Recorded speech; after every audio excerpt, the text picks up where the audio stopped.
Pemirsa Sport 1 Channel masih bersama saya Ryotami dan pebasket Adi Pratama. Kita lanjut lagi ya, Di. Siapa sih yang menginspirasi kamu atau panutan kamu dalam berbisnis? Panutan berbisnis sih dulu Galang Gunawan ya, ada pebasket juga nasional juga. Dia punya usaha juga clothing slam dunk gitu. Saya juga tertarik gitu buat bisnis ya. Akhirnya dia jadi kayak mentor saya gitu buat jadi punya usaha gitu.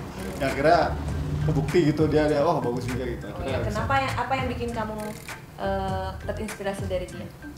Mungkin atlet, di samping atlet punya kesibukan lain tuh keren ya menurut saya gitu, bagus gitu, karena emang kita sebagai atlet tuh harus mempersiapkan buat masa depan kita gitu nantinya.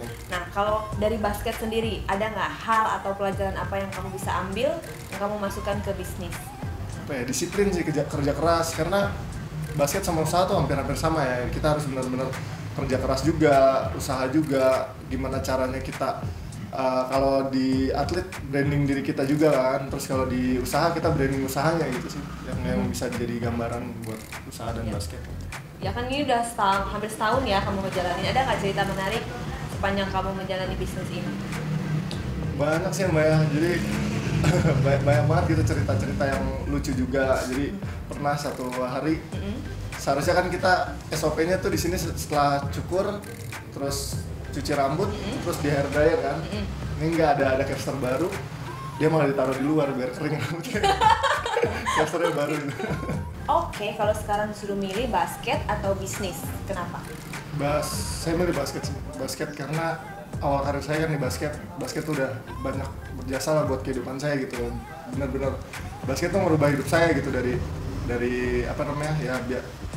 emang basket nggak begitu banyak ngasilin uang gitu, cuman saya dapat banyak pelajaran di basket. Dan udah jadi bagian dari diri kamu juga ya. Apa sih yang kamu takutkan nih dalam menjalani usaha dan bagaimana cara mengatasinya? Yang ditakutkan sih sebenarnya ya itu Mbak, setiap usaha kan pasti ruginya takut gitu. Cuman saya sih sebenarnya nggak takut gitu sama kerugian itu, karena yang penting kan pengalaman sama belajarnya kita gitu. Kalau kita misalnya percuma kan kalau kita untung, cuman ya kita sama aja nggak belajar gitu. Kalau rugi kan kita belajar juga gitu dari pengalamannya.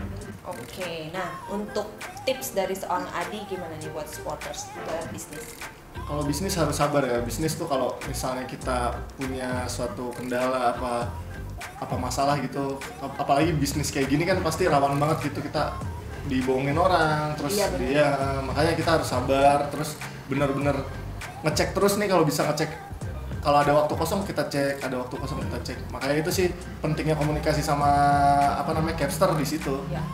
Oke, sporters, kalau tadi bisnisnya udah kita korek, sekarang kita mau ngomongin basket. Tapi setelah yang satu ini, jangan kemana-mana.